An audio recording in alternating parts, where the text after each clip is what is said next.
Kim Hwan sat in his small home, staring out the window at the endless stretch of stars. The cold, barren landscape of the moon colony seemed to reflect his mood. His home, a tiny one-story structure, was tucked away on the edge of the colony, far from the bustling city centers. It was a quiet life, a peaceful one, but one that had grown lonely with time. He had once worked as an engineer, designing complex systems for some of the most important projects on Earth and in the colonies. But now, retired, and in his late 70s, the world felt different. Thanksgiving was just around the corner, and with it came a reminder of what he had lost. It wasn't as big a holiday on the colony as it was on Earth, but Juan always made a point of celebrating it. It had been a tradition in his family, passed down for generations.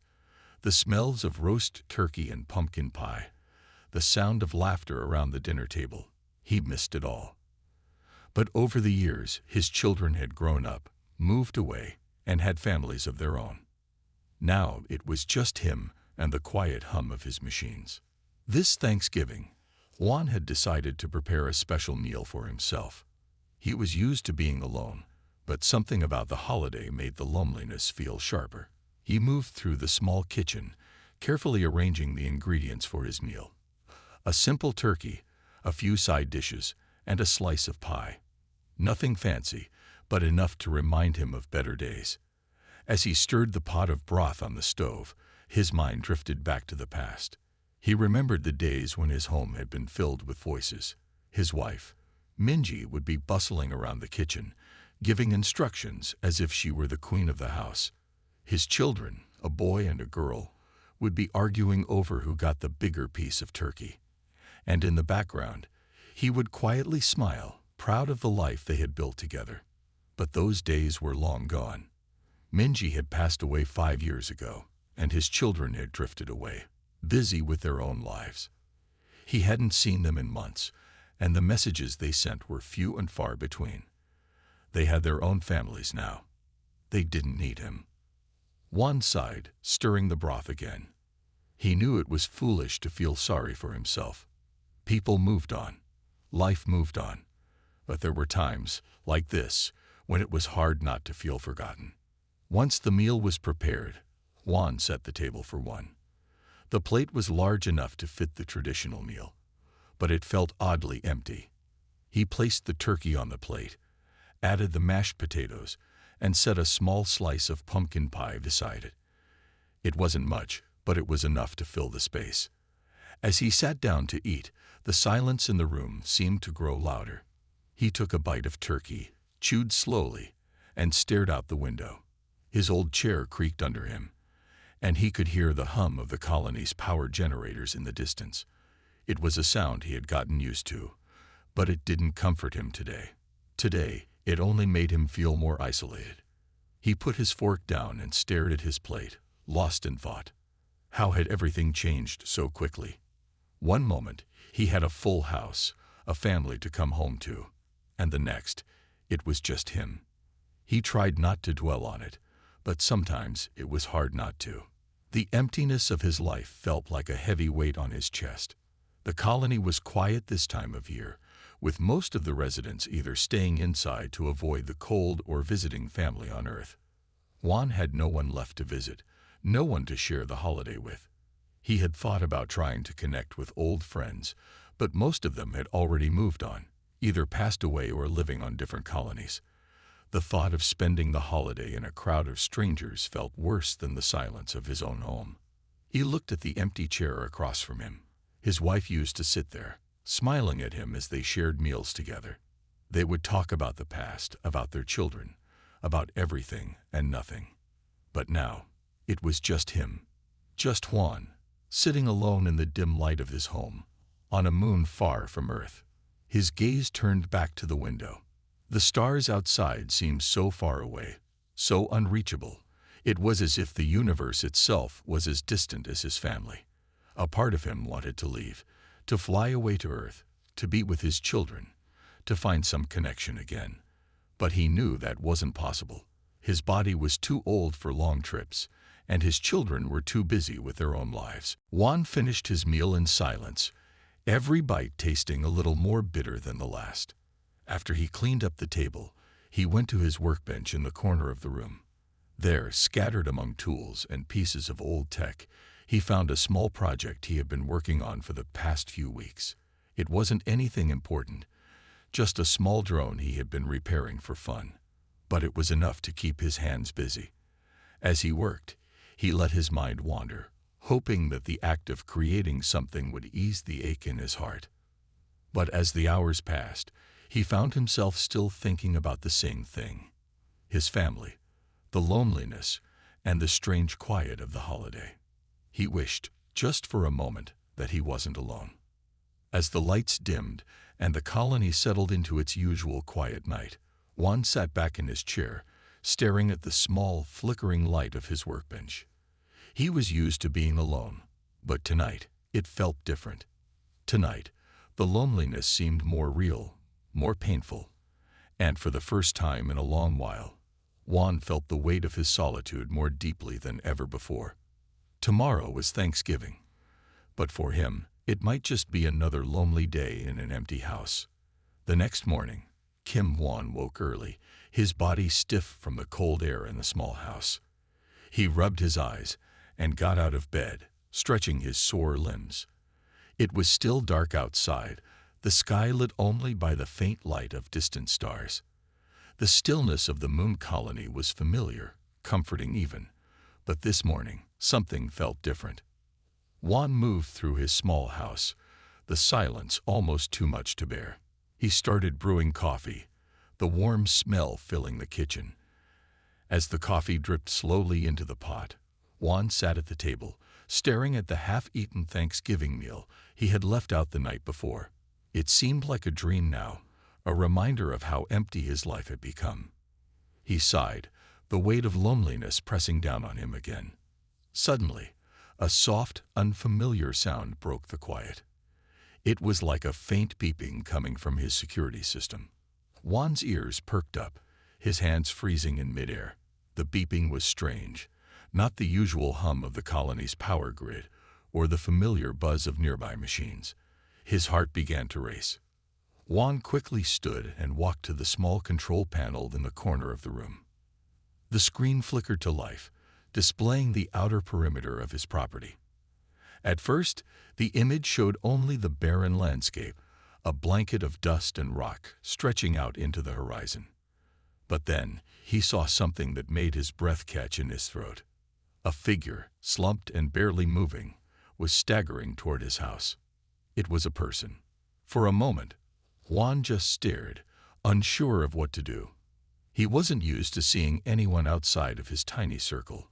The moon colony was sparsely populated, and most of the people were busy with their work or living far away. Who could be out there in the cold, especially on Thanksgiving morning? Juan quickly moved to the door, heart racing. He pulled on his coat and rushed outside, squinting against the bright light of the twin suns reflecting off the barren surface. The air was cold and thin, but his breath came fast with worry. The person was closer now, barely able to stand, stumbling across the rocky ground. Juan approached cautiously, unsure of what to expect. As he got closer, he could see more clearly. It was a woman, maybe in her late 20s or early 30s. Her clothes were torn, and there was blood on her hands and face. She looked exhausted, as if she had been walking for days. Juan's heart went out to her. Who was she? Why was she here? Without a second thought, Juan rushed to her side and helped her stay on her feet. She barely registered his presence, her eyes glazed over with pain and exhaustion. Her breath came in shallow gasps, and Juan could feel the heat of fever on her skin. "Hey, are you okay?" he asked gently, helping her to sit down on a nearby rock. The woman looked up at him through tired eyes, as if she didn't quite believe what was happening. She opened her mouth to speak, but only managed a weak cough. Juan looked around, feeling a strange unease. Who could have done this to her? "Don't worry, I'll help you," Juan said. His voice was calm, though inside, he was anything but. He turned back toward the house. "Stay here. I'll get you something to drink." He hurried back inside, his mind racing with questions.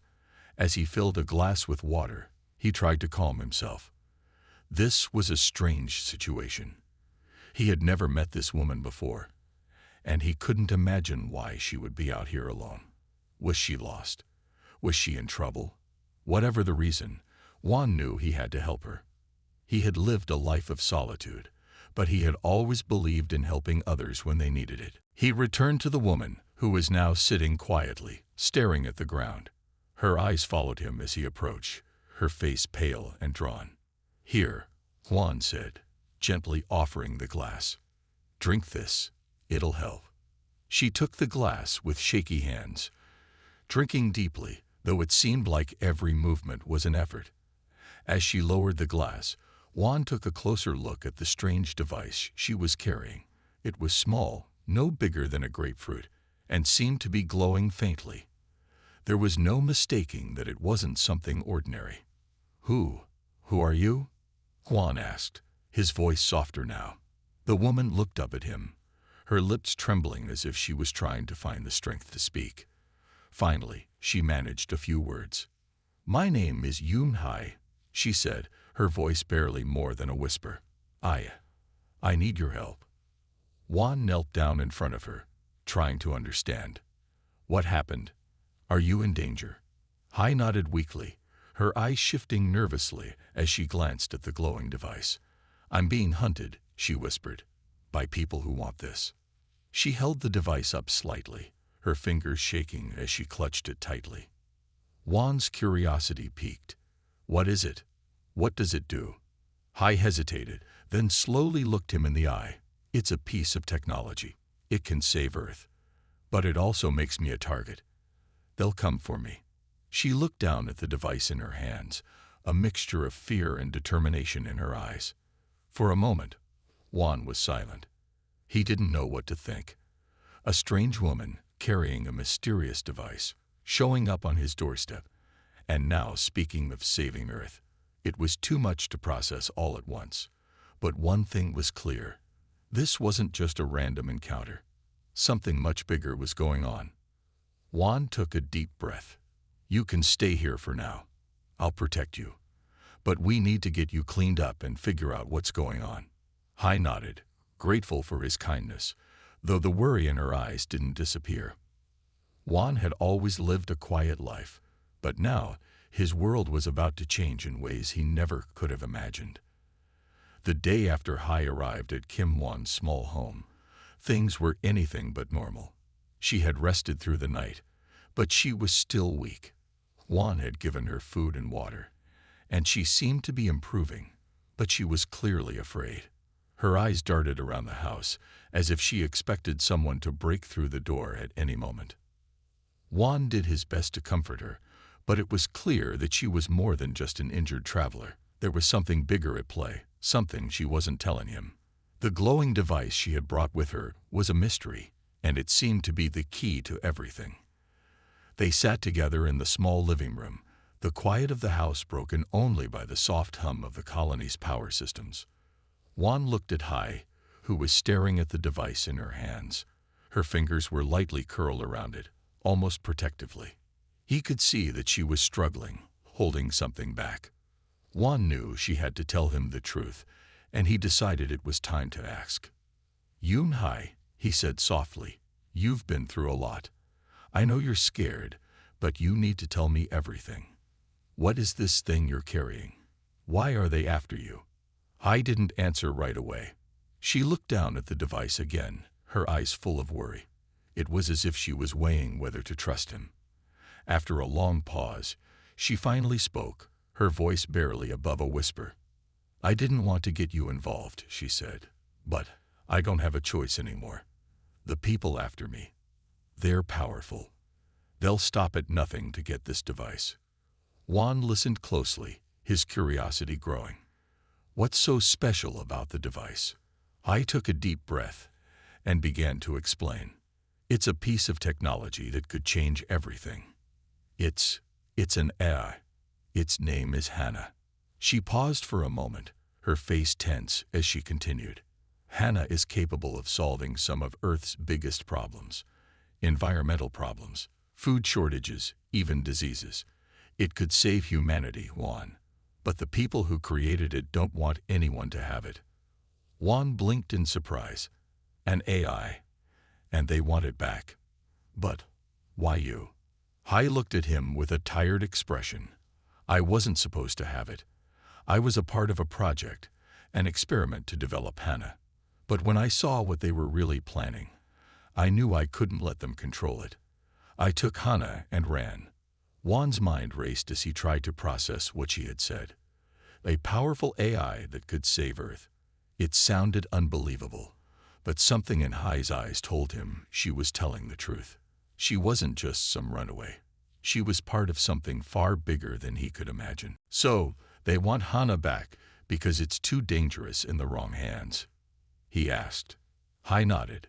Yes, they believe it's too dangerous to let anyone outside of their control have it. But I don't think it's dangerous at all. Hannah only wants to help. I'm trying to get it somewhere safe, where it can do the most good. Juan thought about the old days when he had worked on technology meant to help humanity. He had spent his life building things, but he had never imagined something like this, an AI capable of saving the world. He wasn't sure if he fully understood everything yet, but one thing was clear. This was far from just a holiday mishap. Do you think they'll come for you soon? Juan asked, his voice serious. I don't know, Hai replied, her voice shaking a little. I've been running for days. They're getting closer, I can feel it. I don't know how much time I have left. Juan stood up and walked over to the window, looking out into the vast emptiness of the moon. His old heart was pounding now, not from fear, but from the weight of the situation.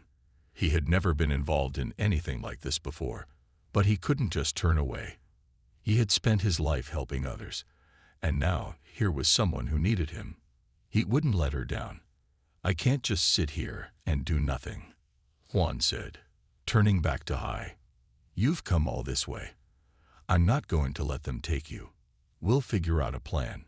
Hai looked at him, her face softening with gratitude. You don't have to do this, Juan. I can't ask you to risk your life for me. I'm not doing it for you, he replied. I'm doing it because this is bigger than both of us. You're right. Hannah can help save Earth, but only if we can get it to a safe place. Hai's eyes filled with a mixture of surprise and relief. You'll help me? Juan nodded. Yes, we'll figure it out. Together. Hai didn't say anything for a moment, as if she was trying to take in what he had said. Then, slowly, she handed the device to him. Here, you need to keep it safe. They're looking for it, and they'll come for it eventually. Juan took the device carefully. It was warm in his hands, and he could feel the strange energy radiating from it.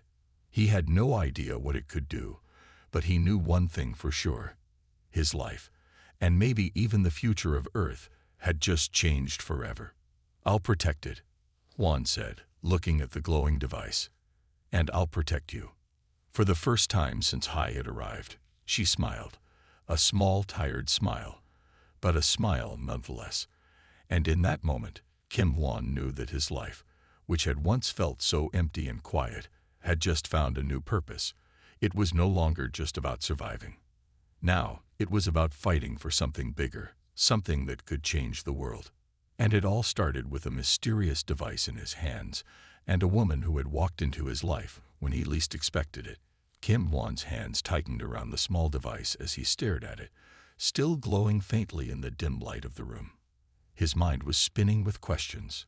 The woman, Yoon Hai, was telling him things he could hardly believe. An AI that could save the world. People willing to kill to stop it from being used. It was more than he had ever expected to be involved in. But somehow, he felt that there was no turning back now. We have to leave, Hai said quietly. Juan nodded. I'm sure of it. But we have to move quickly. It's the only chance we got. They packed as fast as they could. Juan grabbed some essentials, food, water, and a few tools, and tucked the device safely into a hidden pocket of his jacket. He didn't want to take any chances. With Hai still weak from the long journey, they had to be careful. Once everything was ready, They left the house, walking quickly but quietly through the narrow streets of the colony. Juan's heart raced as they passed through the empty roads, the cold air biting at their skin. He kept his head low, doing his best to avoid drawing attention. As they neared the edge of the colony, where the cargo ships docked, Juan's mind kept wandering to what lay ahead. He couldn't help but feel a strange sense of danger hanging over them. The people after Hai were relentless, and they had no idea how close they might be. "Are you sure you trust this man?"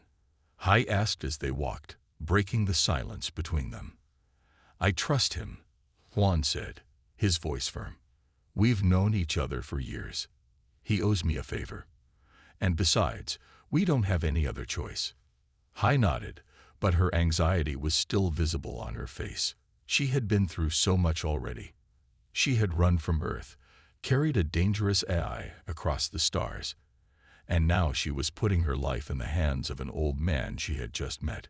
Juan could see the doubt in her eyes, but he hoped his words would bring her some comfort. They reached the docks, where the cargo ships were lined up, waiting to leave. Juan could see the familiar shape of the ship his friend owned, a small rusted vessel that was nothing special, but it would get them out of there. The only problem was, they weren't the only ones at the docks. A group of men in dark uniforms was standing near the ship, talking quietly among themselves. Juan's heart sank when he saw them. They didn't look like regular dock workers. They looked like soldiers. And Juan didn't need to guess who they were. They were after Hai. "Stay back," Juan whispered urgently to Hai. "We can't let them." Behind him, he heard the soldiers shouting orders. They were getting closer, but Juan had one advantage. He knew the docks better than anyone. He turned a corner sharply and ducked behind a large metal container, trying to catch his breath. His mind raced. He needed to buy more time. He had to make sure Hai got away. As he crouched behind the container, he pulled out a small device from his pocket. It was an old EMP, something he had used in the past for emergencies. He wasn't sure it would work against the advanced technology the soldiers had, but it was worth a shot. He pressed the button and immediately heard the low hum of the device charging. For a brief moment, everything seemed to pause, as if the world was holding its breath. Then, with a sudden crackling sound, the air around him seemed to pulse, and he heard a few of the soldiers' radios go silent. The EMP had done its job. Juan wasted no time. He sprinted toward the back of the docks, toward a hidden entrance that led to a maintenance tunnel. It wasn't the safest route, but it would get him out of sight. He heard the soldiers cursing behind him, but he didn't look back. At the same time, Hai was aboard the ship, her heart racing. The ship's engines roared to life, and she could feel the vibration beneath her feet as it began to lift off. She didn't know if she could trust Juan, but in that moment, she had no choice. She had to believe that he would make it out. As the ship rose higher, Hai looked out the small window, her stomach twisting. She couldn't see Juan, but she hoped he was safe. She had never felt so alone. Her whole life had been turned upside down in the last few days.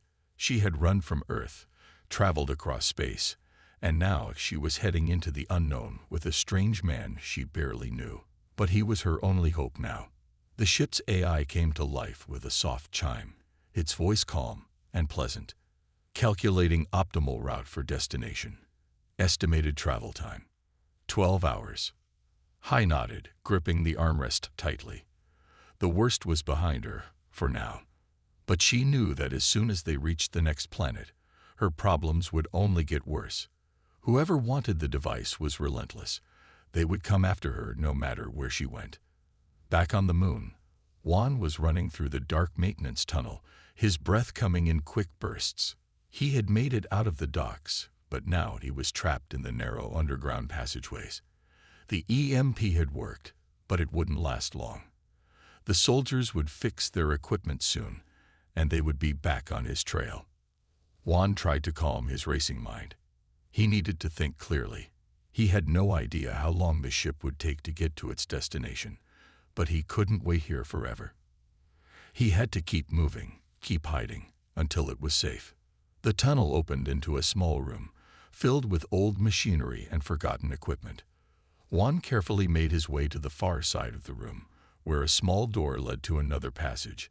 He pushed it open quietly, peering through the crack before stepping out into the hallway. The last thing he needed was to bump into more soldiers. He moved carefully, listening for any sound of pursuit. His legs were sore, but he couldn't stop. He had to keep going. As he turned a corner, he froze. A figure stood at the end of the hallway, blocking his path. Juan's heart skipped a beat. The person was wearing the same dark uniform as the soldiers. Had they found him already? But the figure wasn't moving. Juan squinted, trying to make out the details in the low light. The person's hands were behind their back, and they didn't appear to be armed. He took a cautious step forward, his eyes never leaving the figure. As he got closer, he saw the face. It was a woman. She looked tired, but there was something familiar about her. "Who are you?" Juan asked, his voice low but firm. The woman didn't speak at first. She just stood there, watching him with eyes that seemed both sad and knowing. Then, after a long silence, she spoke. "You're the one with the AI, aren't you?" she asked softly. Juan took a step back, unsure of what to say. "What do you want?" The woman's eyes darkened. "I want the same thing you do, to keep it out of the wrong hands."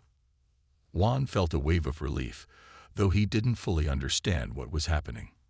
"You're not here to capture me." She shook her head. "No, I'm here to help." Juan studied her for a moment, still cautious. "Who are you really?" "My name is Ji Woo," she said. "I used to work with Hai. We were both part of the same project. But I didn't agree with what they were doing. I tried to warn her, but she left before I could." Juan felt his heart race. Another person from Hai's past. This was getting more complicated by the minute, but if what Ji Woo said was true, she was an ally. That was a good sign. "Can you help me find her?" Juan asked, his voice urgent. "They're after her, and I need to get to her before they do." Ji Woo nodded. "I can help, but you need to trust me. We don't have much time." Juan's mind was still racing after meeting Ji Woo. He didn't fully trust her, but something about the way she spoke made him believe she wasn't with the people after Hai. She seemed genuinely concerned, just like him. He had no choice but to trust her, at least for now. They had to move quickly. The soldiers were still out there, and he had no idea how much time they had before they regrouped and started looking for Hai again. "Where do we go now?" Juan asked, trying to keep his voice steady. The weight of the situation was starting to settle on him, but he couldn't let it show. He had to stay calm, for Hai's sake. Ji Woo looked at him, her face serious. "We need to get to a secure location. It's too dangerous to stay here any longer. The soldiers will have set up checkpoints, and they'll be looking for anyone trying to leave the moon. We have to get to a hidden transport." Juan nodded, understanding the urgency in her voice. "Do you know where we can find one?" "I have a contact," Ji Woo said, glancing over her shoulder. "They owe me a favor, but we need to move fast. The longer we stay here, the more chance they'll catch up to us." Juan didn't argue. He had no time for doubts. He turned on his heel and followed Ji Woo down the narrow hallway. They moved quickly but quietly, trying to avoid the soldiers patrolling the area. Every footstep felt like it was echoing in the silence of the underground tunnels. Juan's heart raced, but he forced himself to focus. He couldn't let fear take over. Not now. The two of them navigated through the dark, winding passages, doing their best to stay hidden. The tunnels felt endless, but Ji Woo seemed to know exactly where she was going. She had led them through a series of turns and stairs, making sure to keep out of sight of the soldiers. Juan had no idea how much longer they would have before the soldiers discovered where they had gone, but he couldn't stop now.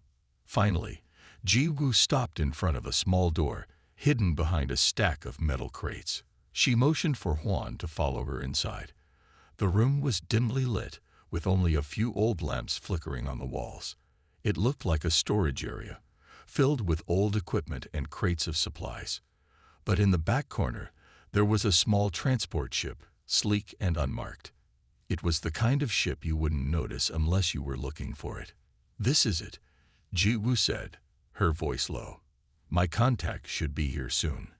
We'll take this ship and get out of here before they can track us." Juan breathed a sigh of relief. They had made it. For now, they were safe, but he knew it wouldn't last. As soon as the soldiers realized they were gone, they would go after them with everything they had. The danger was far from over. Ji-woo led Juan to the ship, and they both climbed inside.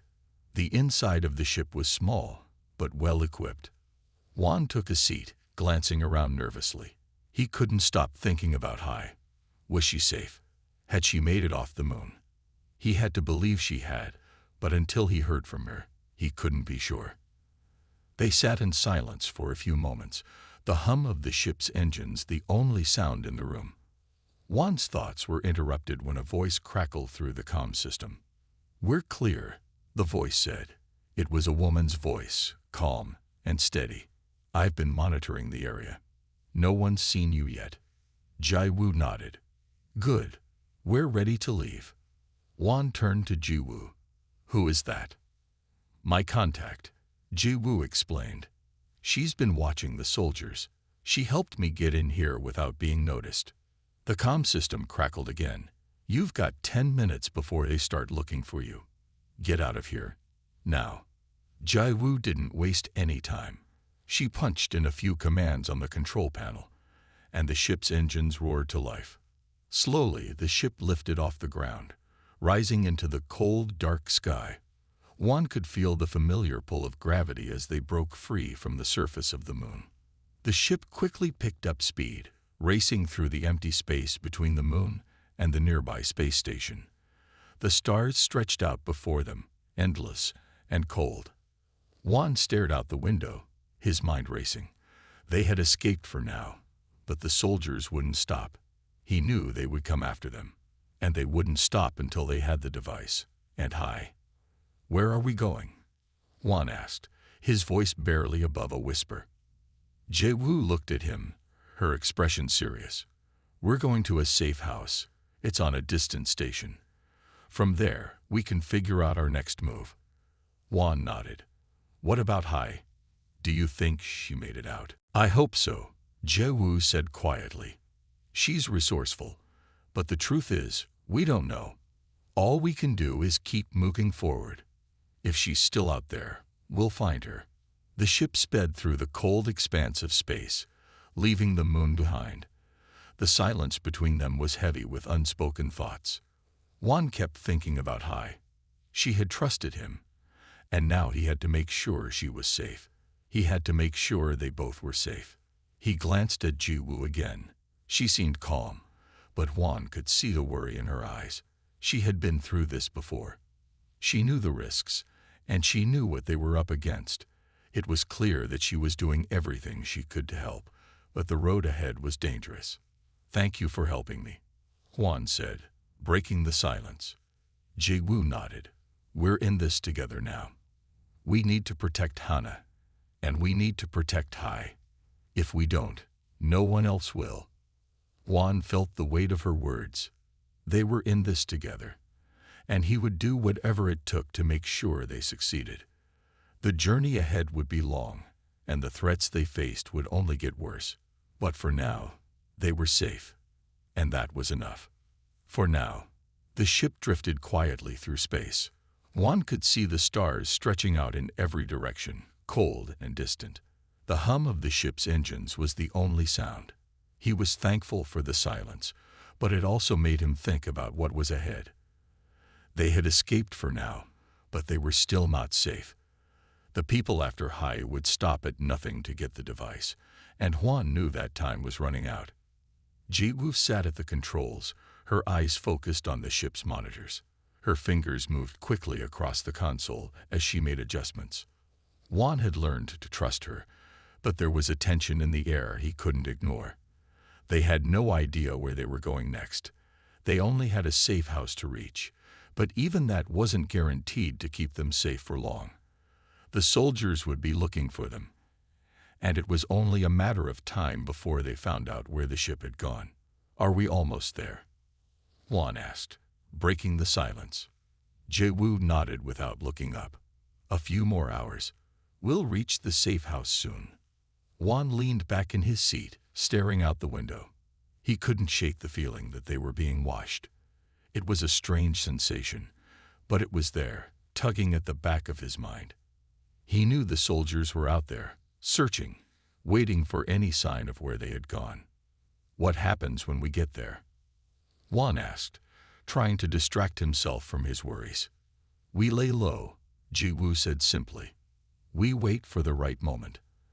I know people who can help us, but we'll need to be careful. We can't afford to make any mistakes now." Juan nodded. He had heard the same from Hai. They had to be careful. Every decision they made now could be the difference between life and death. He had to trust Jiwoo, but he also knew that nothing was certain in this game of cat and mouse. As the ship moved through the cold silence of space, Juan couldn't help but think about Hai. He hadn't heard from her since they parted ways on the moon. Was she safe? Had she been caught? The questions swirled in his mind, and he couldn't stop them. Suddenly, the calm was broken by a warning on the ship's console. The alarm blared, and a red light flashed on the control panel. Juan's heart skipped a beat. "What is it?" he asked, his voice rising in panic. Jiwoo's fingers flew over the controls as she scanned the readings. "We've got company," she said, her voice calm but urgent. "They found us." Juan's blood ran cold. The soldiers had tracked them. He knew they wouldn't give up until they had the device. They had to act fast, or they would be captured. "We need to get out of here," Juan shouted. "I'm trying," Jiwoo said, her voice tight with focus. "But we're being locked onto. They got us in their sights." Juan's mind raced. He had to help. He couldn't just sit there while they were in danger. He had to do something. "Do you have any weapons?" Juan asked. Jiwoo didn't look up from the controls. "We're not equipped for a fight, but I've got a plan." She tapped a few buttons, and the ship suddenly swerved to the left. Juan was thrown back in his seat as the ship made a sharp turn. The lights flickered, and the ship's engines roared to life as Jiwoo pushed it to the limit. "Hold on," Jiwoo shouted, her voice filled with urgency. Juan gripped the armrest, his heart pounding in his chest. He could feel the ship speeding up, but he knew it wouldn't be enough. The enemy ship was right behind them, closing the gap with every passing second. "We're not going to outrun them," Juan said, his voice tense. "We don't need to outrun them," Jiwoo said with a small smile. "We just need to buy enough time." She pressed a button, and suddenly the ship lurched to the side, flipping into a sharp dive. Juan's stomach dropped as they plunged down, cutting through the cold vacuum of space. The enemy ship followed them, but the sudden move had thrown them off balance. The ship twisted and turned, dodging incoming fire from the enemy ship. The laser blasts cut through space, narrowly missing them, as Jiwoo skillfully maneuvered the ship through the dangerous dance. "We're almost there," Jiwoo shouted. "Get ready." Ahead of them, Juan could see the glowing lights of the space station. It wasn't far, just within reach. The enemy ship was still on their tail, but they were getting closer to safety. Jiwoo's hands moved quickly across the console as she adjusted the ship's course, aiming for the docking bay. "We have to make it," Juan said, his voice filled with determination. The enemy ship fired again, and the ship shook violently as the blast hit the side. Juan gritted his teeth, refusing to let fear take over. They couldn't stop now. The space station was so close. He could see the docking bay doors ahead, opening slowly as they approached. "Now," Jiwoo yelled. She pulled the ship up, flying straight toward the opening. Juan held his breath as they rushed toward the docking bay, the enemy ship just moments behind them. The doors were closing fast, but Jiwoo didn't slow down. With a final burst of speed, the ship shot through the doors just as they were closing. The ship jolted to a stop, and Juan stumbled out of his seat, feeling the rush of adrenaline. "Did we make it?" he asked breathlessly, his heart still pounding. "We're inside," Jigu said, her face filled with relief. "We made it." They quickly moved away from the ship's controls, rushing out into the safety of the station. For the moment, they were safe, but Juan knew this was just the beginning. The soldiers wouldn't give up. They had to be ready for whatever came next. As they entered the station, Juan couldn't help but feel a small sense of relief. They had escaped, but the fight wasn't over. And he wasn't going to stop until he found Hai and made sure they were all safe.